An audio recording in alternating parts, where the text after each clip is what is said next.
Equality Florida slams Jacksonville for removing safe space in schools.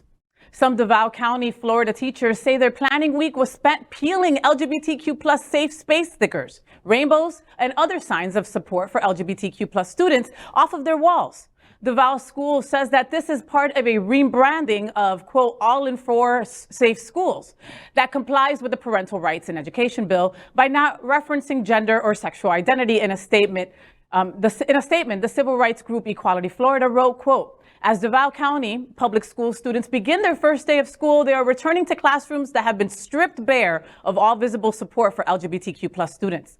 Last week, the school district's leadership held an emergency meeting with school principals in which they were directed to remove all posters, wall decorations, and stickers that support and affirm LGBTQ+ students, end quote.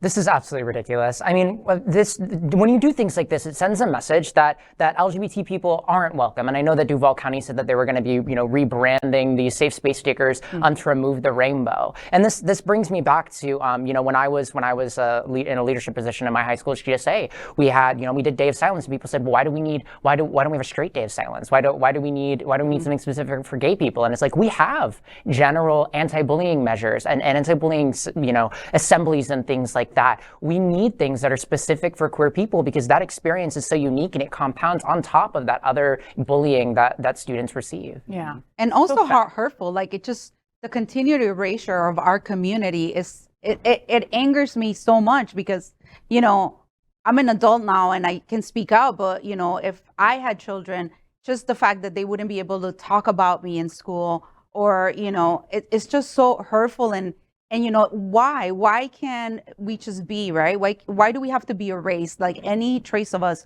just erased or being mentioned in schools. It's just really sad and sickening. And I just tell everybody, remember, we have the right to vote and please go vote because we can change things if we go and vote. You're so right. But what you said, like, really hit home. It's like, we're adults. We can deal with all that crap, or we are dealing with all that crap. But everybody at this table, including you, Max, you remember being 10, 11 years old and just, you were different, right? You knew you were different, and there were some things that maybe you couldn't talk to your parents about, right? And that stupid little rainbow sticker told me it was okay to go talk to this person, this adult in school, and you just took that away from me. I remember being a kid and just, I'm 6 feet tall, folks. I was 6 feet tall at 10.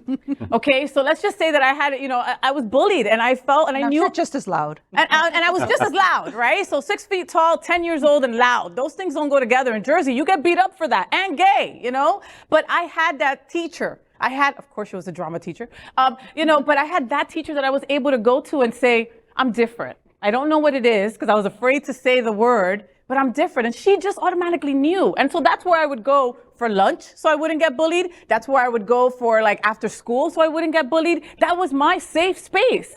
So now to know that other kids won't have that, it's heartbreaking. Yeah, and kids have a lot of pressure going to school these days. And I can't imagine what it's like to be in elementary, middle, or high school now. And thinking back to when I was in elementary school and thinking that I was different. I didn't know what gay was and I didn't know who to talk to about it. I just knew that I was different and that I couldn't say anything about it because I didn't know who to talk to because I didn't want to be judged or I didn't want to be bullied. I didn't want, to be made fun of. And to take this away from kids now, it's already hard enough growing up in this country and going to school and, having the fear of school shootings now, being bullied, and, now, our LGBTQ plus kids that are in schools don't feel safe because they don't have anyone that they can talk to and they can't even openly be themselves. It's very sad. And that rainbow symbol, I grew up in a different country that didn't exist, but I was starving for that. I was starving to identify people that I could actually be honest and genuine with. Yeah. And I feel for the teachers because the teachers are there to actually help the students, and this is being pushed on them as well. Yeah, and the teachers are afraid of losing their jobs, first of all. Completely. So the districts, the teachers, the administration, they're going above and beyond what they're not even being asked to do this from a state level or a federal level. They're just doing it because they want to fly under the radar. And they don't want to be sued because this bill allows them to be sued. Right. Like a parent can go and sue the school and the teacher. And it was so disheartening when they say, oh, we're rebranding it to remove the rainbow, and they say because we don't want to be pushing a political ideology. My existence is not political. My existence is not an ideology. It's been made that way. It's been politicized. I don't want to be politicized. Queer youth don't want to be politicized. We want to live. We want to love who we want to love, and have that be that, and be able to do that in a supportive space. And we don't own the rainbow. The rainbow does not belong to us, all right? Like, oh, once we're gay, we all have a rainbow tattoo on our asses. No, it doesn't belong to us. You don't have one? Mine's a little. I won't talk about mine. And going back to the teachers, those poor teachers, because we have some anchors that are teachers, and they love their children. Like those students are their kids. Yeah. That's why they do it. They call them. They don't do it for the money. That's for sure. They don't do it for the money. So this story is very sad. LGBTQ plus news is vital for our community and for the broader world as a whole. We have enough enemies at Fox News. Tucker, Sean, and Laura are loud. We need passionate allies. Happening Out Television Network, Queer News Tonight, and It's Happening Out are literally out of the closet and into the headlines. Our community needs your support.